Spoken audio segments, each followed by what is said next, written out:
कुछ आवाजें सिर्फ गूंजती नहीं, दिलों को छू जाती है। आज हम बात कर रहे हैं एक ऐसी ही आवाज की, विदुषी अरुणा साईराम जी, कर्नाटक संगीत की प्रमुख गायिका, जिनकी पहचान सिर्फ सुरों तक सीमित नहीं है। उनके गायन भक्ति भाव और गहन अनुभव का संगम है। अरुणा साईराम जी का जन्म 30 अक्टूबर 1972 को एक सांस्कृतिक और विद्या प्रधान परिवार में हुआ। उनका संगीत सफर बचपन में ही शुरू हुआ। अपनी माँ श्रीमती राजलक्ष्मी सेतुरामन, जो स्वयं एक शास्त्रीय गायिका है, 10 वर्ष की आयु में ही उन्होंने महान गुरुओं से शिक्षा लेना शुरू की, जिनमें सबसे प्रमुख नाम है संगीत कलानिधि टी बृंदा जी। जब लोग अरुणा साईराम जी की बात करते हैं, एक शब्द बार बार सामने आता है, भक्ति। उनके लिए संगीत सिर्फ एक प्रदर्शन नहीं बल्कि एक प्रार्थना है। जब वो त्यागराजा की कृति या क्षेत्राय का पदम गाती है तो वो इतिहास नहीं लगता, वो जीवंत लगता है। उन्होंने विश्व के कई महत्वपूर्ण उत्सवों में प्रस्तुति दी है, विभिन्न संस्कृतियों के कलाकारों के साथ सहयोग किया है और कर्नाटक संगीत को उन श्रोताओं तक पहुंचाया जिन्होंने शायद ही इसे पहले कभी सुना भी था। उन्होंने Dominique Vellard, Nordine Tahiri, Christian Bollmann, Shankar Mahadevan, mandolin maestro U Srinivas, नृत्य कलाकार चंद्रलेखा और मल्टी इंस्ट्रूमेंटलिस्ट रंजीत बरोड जैसे कलाकारों के साथ सहयोग किया।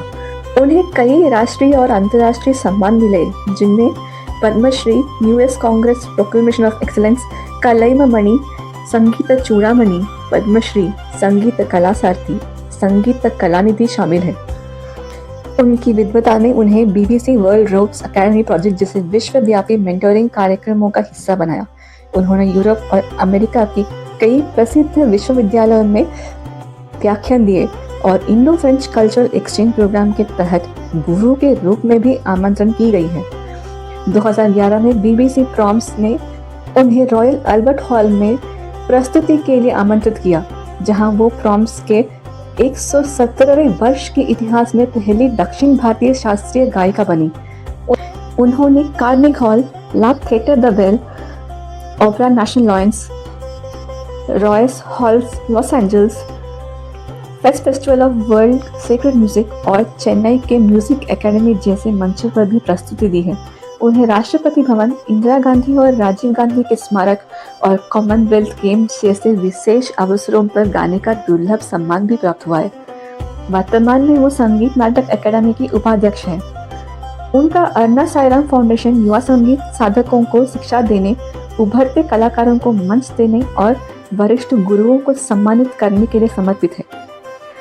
अरुणा साईराम जी के बारे में बात करना सिर्फ एक कलाकार का उल्लेख नहीं, बल्कि उस ईमानदारी को महसूस करना है जहाँ संगीत दिखावे से नहीं, गहराई से जन्म लेता है और जहाँ गाती नहीं, अर्थ ही अपनी पहचान बनाता है। तो दोस्तों, उम्मीद है आपको हमारे एपिसोड्स पसंद आ रहे हैं। हमें लाइक, फॉलो, सब्सक्राइब और सपोर्ट करते रहें। मिलते हैं अगले एपिसोड में।